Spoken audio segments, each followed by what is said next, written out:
યોજાયો?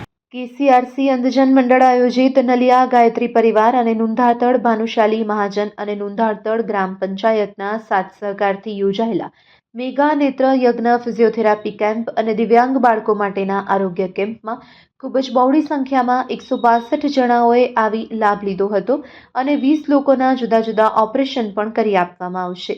આંખના કેમ્પમાં 127 લોકોની તપાસ નિદાન કેસીઆરસી સંચાલિત વિજયાબેન નવીનભાઈ ચંદન આંખની હોસ્પિટલ નલિયાના ડોક્ટર અરુણાબેન સીજુએ કરી હતી. સંસ્થાની મદદથી દવા ટીપા નિઃશુલ્ક અપાયા હતા. તો 12 જણાએ આંખના મોતિયા અને વેલના ઓપરેશન કેસીઆરસી અંધજન મંડળમાં ફ્રીમાં કરી આપવામાં આવશે. તો 40 લોકોના આંખના નંબર ફ્રી કાઢી ચશ્મા પણ ટોકન ચાર્જમાં આપવામાં આવ્યા હતા અને આંખની આધુનિક મશીનોથી વધારે તપાસ માટે 5 લોકોને નલિયામાં આંખની હોસ્પિટલ ખાતે બોલાવવામાં પણ આવ્યા હતા.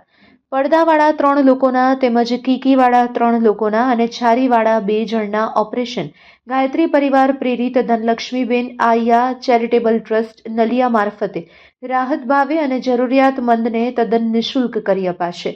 શરીરના તમામ પ્રકારની તકલીફ માટે ફિઝિયોથેરાપીની સારવાર નલિયાના ફિઝિયોથેરાપી સેન્ટરના ફિઝિયોથેરાપિસ્ટ ડોક્ટર રાકેશભાઈએ 29 લોકોને સારવાર આપી હતી. નલિયામાં તેઓ નિત્ય જુદા જુદા સાધનો અને મશીનોથી સેવા નિઃશુલ્ક કરી આપશે તે માટે આવવા માટે પણ જણાવવામાં આવ્યું હતું. આ કેમ્પના આયોજન, વ્યવસ્થા અને પ્રચાર પ્રસારમાં હરેશભાઈ ઠક્કર, ગાયત્રી પરિવાર નલિયા, મોહનભાઈ મહેશ્વરી અને અરવિંદભાઈ ભાનુશાલીનો મુખ્યત્વે સહયોગ મળ્યો હતો. ડોક્ટર શાંતિલાલભાઈ શેખાણી અને તેમના સ્ટાફના મિત્રોનો સુંદર સાથ સહયોગ પણ આ કેમ્પમાં રહ્યો હતો. Report by Rameshbhai Bhanushali, Naliya, Abdasa.